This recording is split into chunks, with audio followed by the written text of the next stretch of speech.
चरित्राय।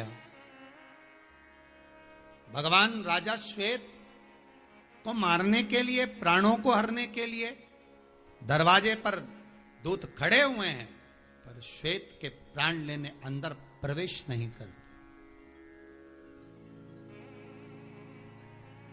द्वार पर प्रवेश नहीं करते। कभी कभी प्रयास करना, कभी कभी प्रयास करिएगा थोड़ा सा। हफ्ते में एक दिन ऐसा नियम बनाओ, हफ्ते में एक दिन ऐसा नियम बनाओ कि हमारे दरवाजे की जो चौखट है, हमारा जो द्वार है, उस द्वार पर जो भी देवता विराजमान है, कम से कम उसकी आराधना तो हम कर सके। पहले तो ऐसा नियम था, आप लोगों को शायद मालूम है कि नहीं मालूम, पहला ऐसा नियम था कि शाम के समय पर चौखट पर दिया जरूर लगता था, और अगर चौखट पर नहीं लगता था तो चौखट के बाहर ऐसा कुछ आलिया होता था, उस आले के अंदर दिए को रख दिया जाता था। और कहीं कहीं गाँव में, कहीं कहीं क्षेत्रों में आज भी वो क्रम है। कहीं कहीं हमने तो कई बार महाराष्ट्र और राजस्थान में, मारवाड़ में भी ये चीज देखी है कि वो दिया रख देते और भी स्मरण किया। अगर वो नहीं करते थे तो घर की जहां बैठक होती थी, उस बैठक में तिलसोत, ये जो लंबी वाली जो दिया होता है ना, तिलसोत लंबा दिया जिसमें 6 दिए की बत्तियां लगाई जाती है, लंबी जो तिलसोत होती है, वो तिलसोत हॉल के अंदर जहां बैठक होती थी, बैठक में जहां लोग बैठते थे, वहां तिलसोत जरूर लगता।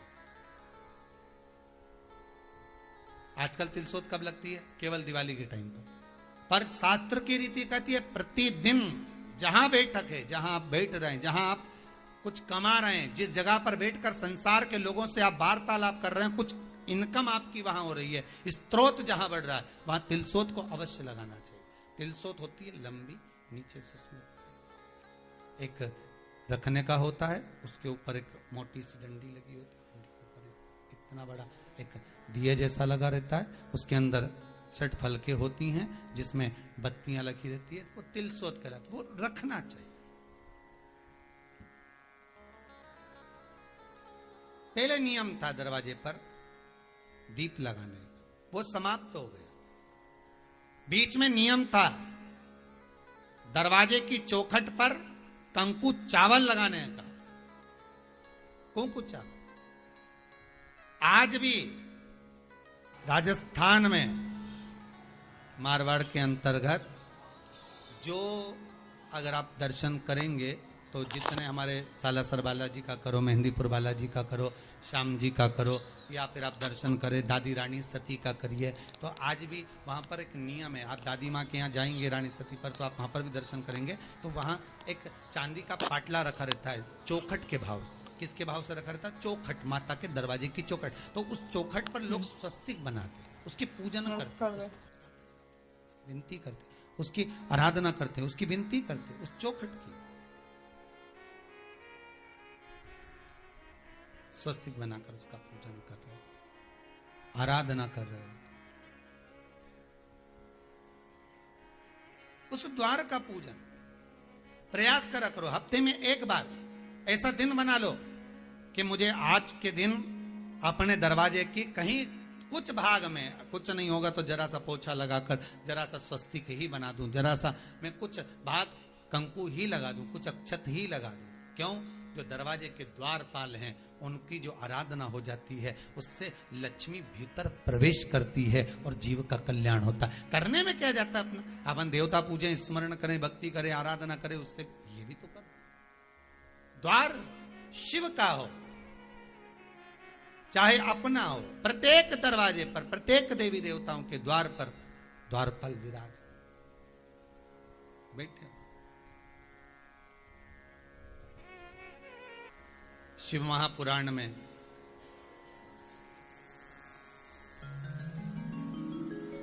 ध्यान दीजिएगा जरा, शिवरात्रि खंड को जब अपन पढ़ें, भाव को अगर स्पष्ट पढ़ा जाए तो उसमें बड़ा सुंदर भाव व्यक्त किया गया है। भगवान शंकर का अनुमोदन कर कर बड़ा सुंदर प्रसंग वर्णित किया गया है। एक भील अपने बच्चों के लिए भोजन देने के लिए जाता एक हिरण को साध कर धनुष और बाण लेकर बैठा रहता, कथा सुनी होगी।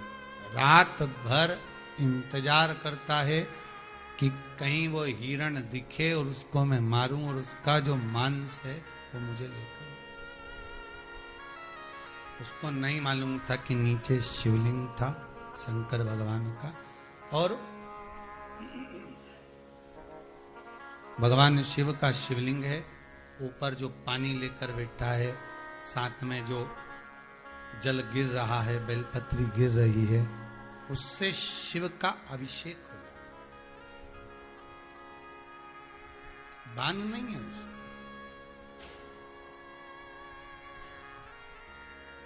अच्छा, जल तो चढ़ गया, जल समर्पित भी हो गया। बेलपत्री का वृक्ष था, बेलपत्री नीचे गिर रही थी, वो भी शिव को मिल गई, वो भी भगवान शंकर को प्राप्त हो गई। पर एक भाव उसी बेलपत्र के वृक्ष पर,